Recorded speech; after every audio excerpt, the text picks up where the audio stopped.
তুলসী কৰণীয়ে জয় জয় ৰাম, তুলসী তলে তলে মৃগপহু চৰে, তাকে দেখি ৰামচন্দ্ৰে শৰধনু ধৰে। সকলোকে কাতি বিহুৰ আন্তৰিক শুভেচ্ছা জনালোঁ। লগতে বিহু বুলি বনোৱা মোৰ এই মিনি ভ্লগটোলৈ সকলোকে স্বাগতম জনাইছোঁ। মিনি ভ্লগ বনাওঁ যদিও আজিৰ ভ্লগটো অলপমান দীঘলীয়া হ'ব, কিয়নো আজি বিহু। গতিকে বিহু বুলি বনোৱা মোৰ ভ্লগটো সকলোৱে চাব বুলি আশা কৰিলোঁ। আৰু লগতে জনাবচোন আপোনালোকে বাৰু কাতি বিহু কেনেকৈ উদযাপন কৰে। সৰুৰ পৰা মই যেনেকৈ পালন কৰি আহিছোঁ, এইবাৰো কাতি বিহু তেনেকৈয়ে পালন কৰিছোঁ। আমাৰ পৰিয়ালৰ যিমানবিলাক ল'ৰা ছোৱালী আছিলোঁ, আমি সৰুতে চবেই বস্তা লৈ, হাতত কোৰ লৈ, দা লৈ, যি পাওঁ তাকে লৈ পথাৰলৈ গৈছিলোঁ মাটি আনিবৰ কাৰণে, আৰু আনি এনেকৈ ধুমুচ দি তুলসী ভেটি স্থাপন কৰিছিলোঁ। আৰু সেই একেদৰেই এতিয়া মই বাৰীৰ চুকৰ পৰা যেনিবা মাটি অলপ আনি আৰু এনেকৈ স্থাপন কৰি ল'লোঁ।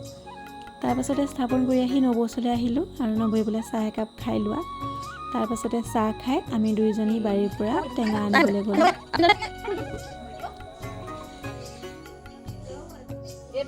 আৰু সন্ধিয়া প্ৰসাদৰ লগত দিবৰ কাৰণে দুয়োজনীয়ে দুটা টেঙা ছিঙি ল'লোঁ। আৰু ঘৰলৈ আহি সন্ধিয়া এয়া চাকি জ্বলাইছোঁ তুলসীৰ ওচৰত।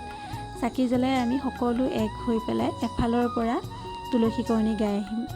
যিহেতু তুলসীকৰণী গোৱা নামত প্ৰাৰ্থনা গোৱা আৰু ঘৰে ঘৰে মাহ প্ৰসাদ খাবলৈ যোৱা, সেয়াই আৰু, কিন্তু এনেকৈ ভাল লাগে।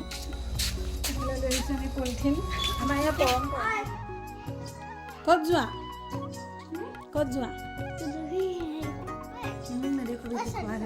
আৰু এইটো পলিথিন চাব লাগিব। অ' ৰাম, দুটা দুটা পলিথিন চব এয়া।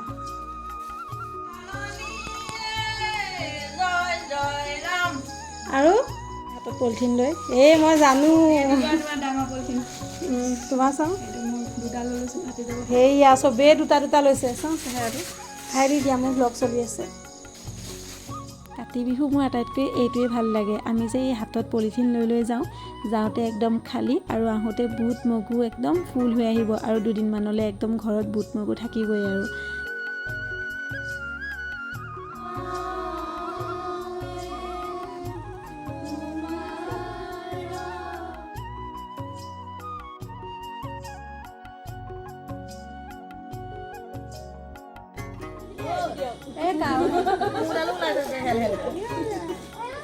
চিন্তা নকৰিবা তোমালোকে,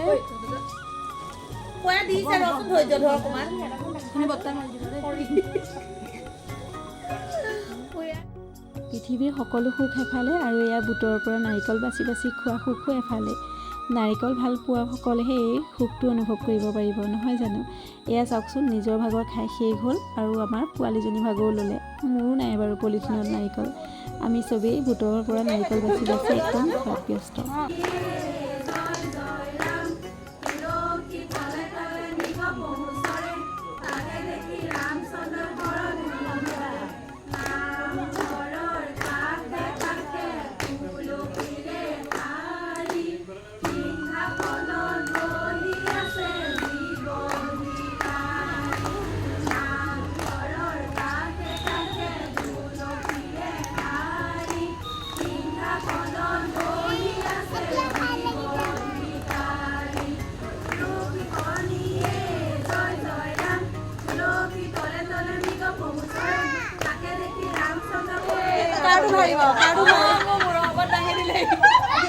আমাৰ বিহু ইমানেই আছিলে। আপোনালোকৰ বিহু কেনেকৈ জনাব। বাই।